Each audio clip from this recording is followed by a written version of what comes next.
I think it was the ambulance that I noticed first. Aundrea Anderson and her kids have been back to Union Station many times since that day. It's not the place that's upsetting, it's the memories. In some ways, I felt calmer that day when things were happening than I do now, thinking about it and talking about it later. The day started lighthearted and playful. There were people throwing footballs from apartment to apartment. Once they got to the rally, the crowd started getting rowdy, so Aundrea and 12-year-old Milana decided to hang back at Kessler and Pershing. They then ambled up to the IRS building to take a load off when they realized something was wrong. We saw police officers and armed officers running, and the crowd was kind of in a panic. She put me near the gate so I wouldn't get trampled. Did you know if it was a shooting? And what did you think it was? 8-year-old Hollis was hearing some of the details for the first time. He stayed home that day with his Nana, watching the celebration, then the panic on TV. It was really stressful because I really felt helpless. And we were supposed to catch up with her that day, but we couldn't get a hold of her. Cell service was spotty when Aundrea's sister Erin came to the parade to sell Girl Scout cookies with her 2 kids and their dad.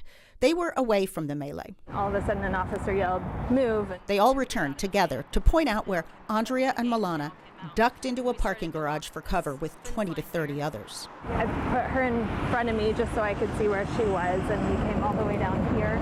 They huddled there for nearly half an hour, waiting for the deafening sirens to let up before stepping out. The whole time that we were walking, I still didn't know what was going on. So I kept telling Milana, if you hear any gunshots, look for a place to take cover. So while we were walking, we tried to stay kind of close to the tree lines, and I kept pointing out places that we could kind of get down if we heard any gunshots. For weeks, Milana struggled with any parking garage.